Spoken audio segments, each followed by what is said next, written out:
Jammu Kashmir Haryana assembly ఎన్నికల ఫలితాలు మరికాసేపట్లో వెలువడనున్నాయి. హర్యానాలో కాంగ్రెస్ ఘన విజయం సాధించనుందని, జమ్మూ కాశ్మీర్లో నేషనల్ కాన్ఫరెన్స్ కాంగ్రెస్ కూటమికి అత్యధిక స్థానాలు వస్తాయని ఎగ్జిట్ పోల్స్ అంచనా వేశాయి. ఇవే నిజమైతే బీజేపీకి ఈ ఫలితాలు అతిపెద్ద షాక్ కానున్నాయి. ఈ క్రమంలో ఇవాళ జరిగే ఓట్ల లెక్కింపుపై సర్వత్రా ఆసక్తి నెలకొంది.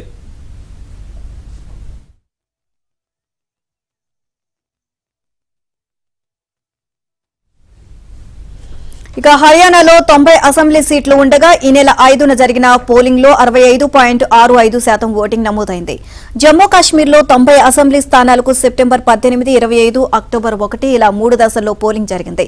కౌంటింగ్ నేపథ్యంలో ప్రత్యేకించి జమ్మూ కాశ్మీర్లో పోలింగ్ కేంద్రాల వద్ద గట్టి బందోబస్తు ఏర్పాటు చేశారు.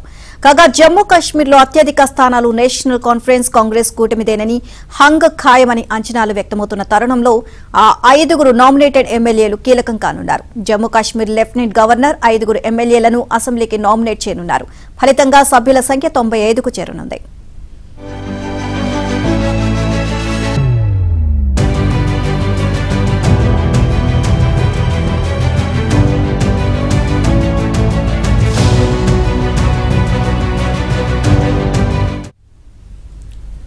హర్యానా, జమ్మూ కాశ్మీర్ కి సంబంధించి ఫలితాలు వెలువడబోతా ఉన్నాయి. ఇప్పటికే కౌంటింగ్ కేంద్రాల వద్ద భారీ బందోబస్తును ఏర్పాటు చేశారు. 3 అంచెల భద్రతను ఏర్పాటు చేసినట్లుగా తెలుస్తోంది.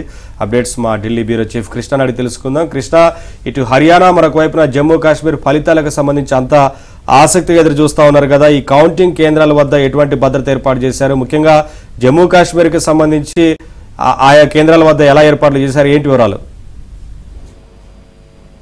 నవీన్, హర్యానా, జమ్మూ కాశ్మీర్ అసెంబ్లీ ఎన్నికలకు సంబంధించినటువంటి కౌంటింగ్ మరికొద్దిసేపట్లో ప్రారంభం కాబోతుంది. 8 గంటలకు ఈ కౌంటింగ్, 2 రాష్ట్రాల్లో కూడా 8 గంటలకు ఈ కౌంటింగ్ ప్రారంభమవుతుంది. కౌంటింగ్ కి సంబంధించి కేంద్ర ఎన్నికల సంఘం విస్తృతమైనటువంటి ఏర్పాట్లు చేసింది. హర్యానాలో కౌంటింగ్ కేంద్రాల వద్ద 3 అంచెల భద్రతను కల్పించినట్లుగా రాష్ట్ర ప్రధాన ఎన్నికల అధికారి పంకజ్ అగర్వాల్ ఒక ప్రకటనలో తెలిపారు. ఇక 3వ హర్యానాలో అధికారంలోకి వస్తామని బీజేపీ ధీమా వ్యక్తం చేస్తుంది. అయితే ఈసారి మాత్రం కాంగ్రెస్ తమకే అధికారం దక్కుతుందన్న ధీమాను కూడా వ్యక్తం చేస్తుంది. ఎగ్జిట్ పోల్స్ అన్ని కూడా దాదాపు కాంగ్రెస్ పార్టీకే మొగ్గు చూపాయి. ఈ నేపథ్యంలో ఈ ఫలితాలపైన ఇటు అన్ని రాజకీయ పార్టీల్లో కూడా ఉత్కంఠత నెలకొనుందనే చెప్పొచ్చు. రాష్ట్రంలో అయితే దాదాపు కొన్ని ప్రాంతీయ పార్టీలు ఉన్నప్పటికీ కూడా ఈసారి పోటీ మాత్రం జాతీయ పార్టీలైనటువంటి బీజేపీ, కాంగ్రెస్ మధ్య కొనసాగింది. హర్యానాలో మొత్తం 90 నియోజకవర్గాల్లో మ్యాజిక్ ఫిగర్ 46, అంటే అధికారాన్ని కైవసం చేసుకోవడానికి 46 సీట్లు రావాల్సి ఉంది.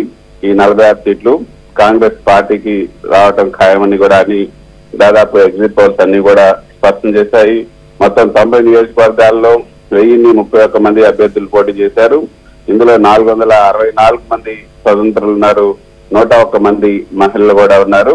5వ తేదీన ఇక్కడ ఎన్నికల పోలింగ్ జరిగింది. ఇక కాశ్మీర్ లో అయితే ఉదయం 8 గంటలకు కౌంటింగ్ అక్కడ ప్రారంభం కాబోతుంది. ఇక్కడ కూడా 90 నియోజకవర్గాలు ఉన్నాయి. అయితే ఇక్కడ ఇందాక మీరు చెప్పినట్లుగా నామినేటెడ్ ఎమ్మెల్యేలు 5 కూడా ఈ రోజు, నిన్న ఏదైతే లెఫ్టినెంట్ గవర్నర్ నియమించినటువంటి 5 నామినేటెడ్ ఎమ్మెల్యేలు కూడా కీలక పాత్ర పోషించబోతున్నారు. మ్యాజిక్ ఫిగర్ కొంత 46 కాకుండా ఇక్కడ 47కి మ్యాజిక్ ఫిగర్ మారిపోయింది. సో ఇక్కడ 90 నియోజకవర్గాల్లో 3 దశల్లో ఎన్నికలు జరిగాయి. సెప్టెంబర్ 18, 25, అక్టోబర్ 1వ తేదీన కౌంటింగ్ 20 జిల్లా కేంద్రాల్లో ఏర్పాటు చేశారు. కౌంటింగ్ జరిగే ప్రాంతాల్లో కట్టుదిట్టమైన ఏర్పాట్లు చేశారు. గతంలో మనం చూసాం, ఉగ్రవాదుల కుట్రలను కేంద్ర ప్రభుత్వం ఛేదించిన నేపథ్యంలో ఈసారి ఎటువంటి అవాంఛనీయ సంఘటనలు జరగకుండా తగిన బందోబస్తు ఏర్పాట్లు చేశారు. మొత్తం 90 నియోజకవర్గాల్లో 873 మంది అభ్యర్థులు బరిలోనిచ్చారు. 63.45% అక్కడ పోలింగ్ జరిగింది. ఈ రోజు ఈ హర్యానా, అదేవిధంగా జమ్మూ కాశ్మీర్ కి సంబంధించినటువంటి ఎన్నికల ఫలితాలు మరికొద్దిసేపట్లో వెల్లడి కాబోతున్నాయి.